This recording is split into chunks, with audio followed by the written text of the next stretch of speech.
నమస్తే. మనం క్రితం క్లాస్లో వచ్చి మత్స్యతాళం నేర్చుకోవడం జరిగింది. ఈ మత్స్యతాళానికి అనుకోని పరిస్థితుల్లో నేను వీడియోలో కనిపించకుండా చెప్పడం జరిగింది.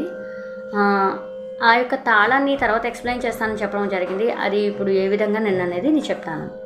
యాక్చువల్లీ మత్స్యతాళం అనేది ఒక 10 క్రియలతో కూడింది. స రి గ రి స రి స రి గ మ. ఈ విధంగా 10 క్రియలు అంటే దెబ్బ వేసి 3 వేళ్ళు లెక్క పెట్టి దెబ్బ మళ్ళీ వెనక్కి తిప్పి దెబ్బ 3 వేళ్ళు. ఈ విధంగా దెబ్బ వేసి ఎన్ని వేళ్ళు లెక్క పెట్టినా దాన్ని లఘువుగా గుర్తిస్తారు. దెబ్బ వేసి ఎన్ని వేళ్ళు లెక్క పెట్టినా దాన్ని లఘువుగా గుర్తిస్తారు.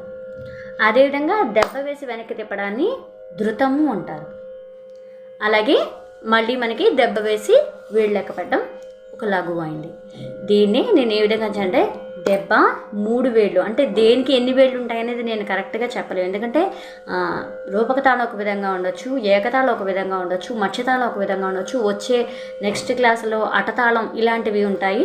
అవి ఎలా ఉంటాయని చెప్పలేం. కాబట్టి నేను సింప్లిఫైజ్ చేసి దెబ్బ 3 వేళ్ళు లేదా దెబ్బ 2 వేళ్ళు ఈ విధంగా చెప్పడం జరుగుతుంది. మామూలుగా అయితే దెబ్బ వేసి వేళ్ళు లెక్క పెట్టడాన్ని లఘువు అంటారు. అదేవిధంగా దెబ్బ వేసి ఇలా వెనక్కి తిప్పడాన్ని నేను సింప్లిఫైజ్ చేసి చెప్పింది దెబ్బ ఉసి అంటాము. మామూలుగా అయితే దాన్ని ధృతము అంటారు. Okay, thanks for watching. ఇలాగే నన్ను బాగా ఎంకరేజ్ చేసి నా వీడియోస్ని లైక్, కామెంట్, షేర్ చేస్తారని కోరుకుంటూ థ్యాంక్స్ ఫర్ వాచింగ్.